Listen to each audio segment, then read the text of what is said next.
Hello dear students, I am Dr. Madhuri Goswami. Welcome back to this lesson. This lesson is the third in the series of the lessons on verbs in English. In the first part of this lesson, we discussed what is a verb and verb phrase in English and how it can be defined. In the second part of this lesson, we learned what is conjugation of verbs and why is this important? Why this conjugation of verbs in English is significant. Now, let's have a quick recap of what we have studied in the previous lesson about conjugated verbs. What is conjugation? Conjugation in English grammar is the changing of a verb's form to express various things like different person, number, tense, aspect, mood, or voice. Let us take some examples. When we say person, it refers to the subject of the sentence. When we say number, it's singular or plural. In case of tenses, we have the past, the present, and the future. Aspect is the degree to which the action is completed. In case of voice, active voice or the passive voice. All these things are expressed or notified by the verb that has been used in that sentence. So, changing or conjugating a verb means taking it out of its infinitive or base form and making it fit the sentence appropriately. For example, the base form is to dance, but when we use it with the first person singular, then we say, he cooks delicious food. In this sentence, we have the verb cooks, and that is used according to the subject and the number and person of the subject here. As it's with the third person singular, that's why we use s or we add s or es to the base form of the verb. But suppose if we talk about first person singular in this sentence, it would be like this. I cook delicious food. In this sentence, just notice there is no use of s or es. We have just used the base form of the verb as it's the present simple tense, and the subject of this sentence is first person singular. So we don't use s or es with that as per the rule.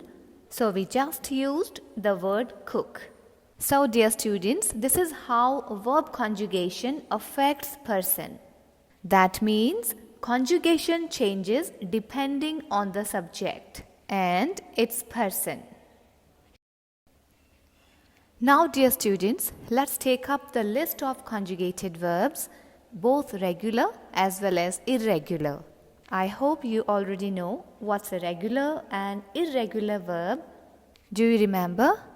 If not, let me tell you in brief.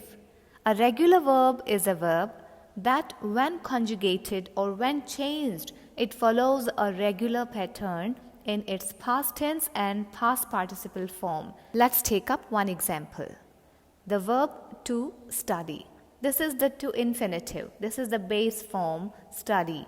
And when we change it into past, we add d or ed or ied to form the past tense or past participle. So here we used ied. So it becomes studied, studied. What's an irregular verb?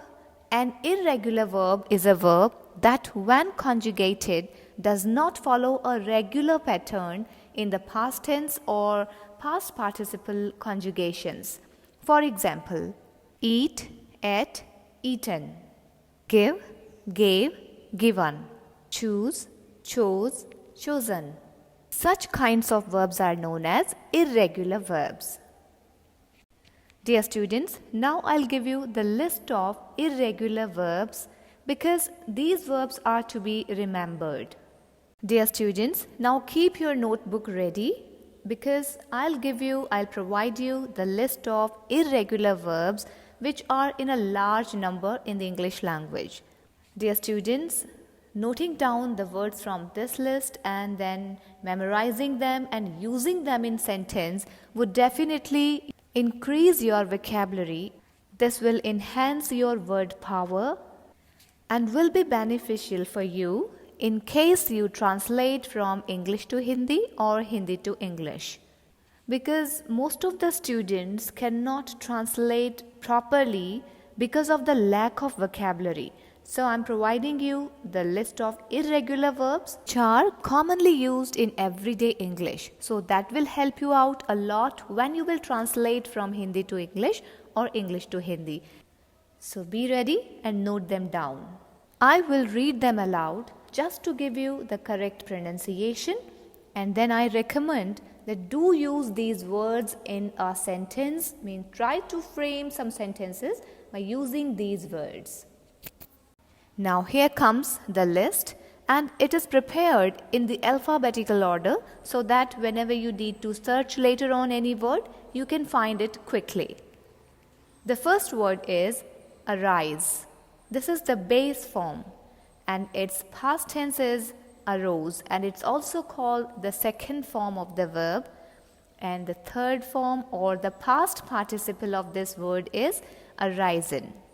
Its translation in Hindi is uthna ya khada hona. The next word is awake, awoke, awoken. Its translation in Hindi is jagna.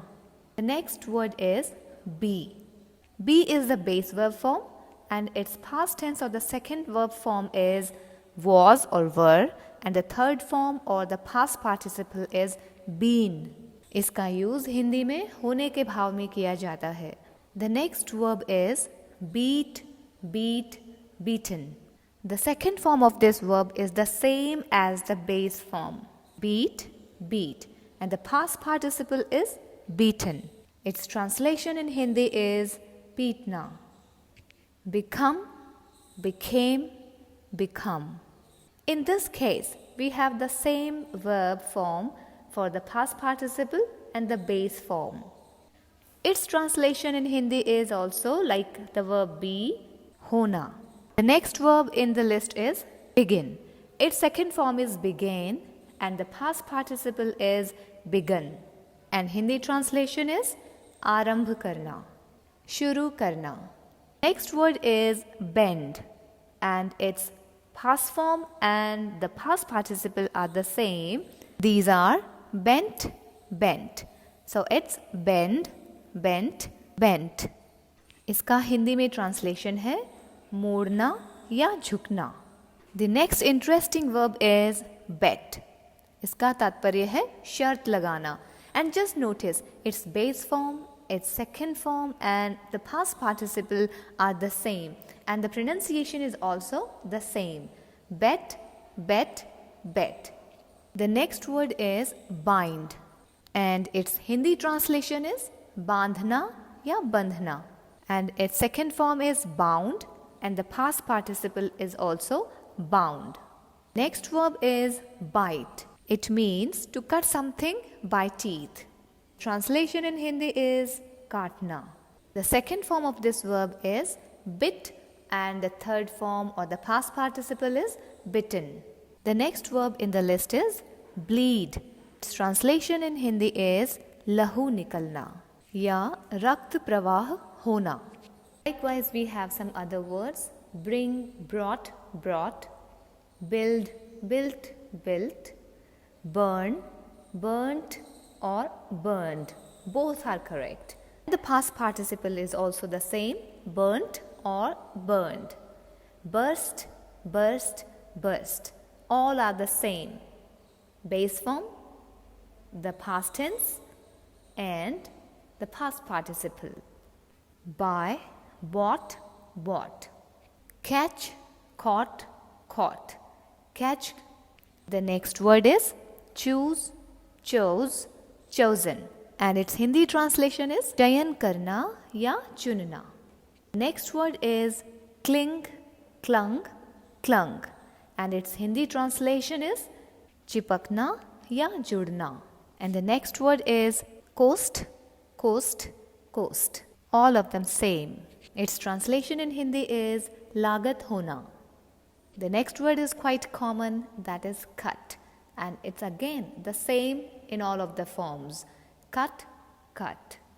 Next word is deal. It means to handle or to combat. Hindi we can translate it as niptana. या निपटना. Besides these, in Hindi it has some another meaning, that is सौदा करना. Its base form is deal and second form is dealt and the third form is also dealt. The next word is dig. In Hindi its translation is khodna and its second form is dug and same is the case with the past participle, it's also dug. The next word is draw, drew, drawn. The next word in the list is dream, dreamt, dreamt. The word dream can be used as a noun and a verb. There are lots of words which are used in this way. When we use it as a verb, its second form could be dreamed also. And the same is the case with the past participle, dream, dreamed, dreamed. Both are correct. Yes, this is the very common verb which is used in everyday life. Drink, drank, drunk. But still I have noticed among students somehow many times they don't know its second form and the past participle form. Do remember it. Drink, drank, drunk. Next word is drive and its second form is draw and past participle is driven. Mind the pronunciation because I have heard the pronunciation of this word from many students like driven. It's not driven, it's driven. Now again we have a very common verb that is eat. But I have seen people mispronouncing its second form. So I'm giving you the pronunciation here. Please listen carefully. Eat, ate, eaten. In American English, the second form of this verb eat is pronounced as ate. But don't get confused with the number 8. That's not at or 8. That's 8. The next word is fall, fell, fallen. Hindi translation is girna. This word fall is used in American English as the name of a season also. That's autumn in UK and in India in Hindi it is patjhad. But here in this list we are taking this word as a verb. Now here comes the another word that's also misused commonly. Feed, fed, fed. Feel, felt, felt. Fight, fought, fought. Find, found, found. Fly, flew, flown. Forbid, forbade, forbidden. Forget, forgot, forgotten. Forgive, forgave, forgiven.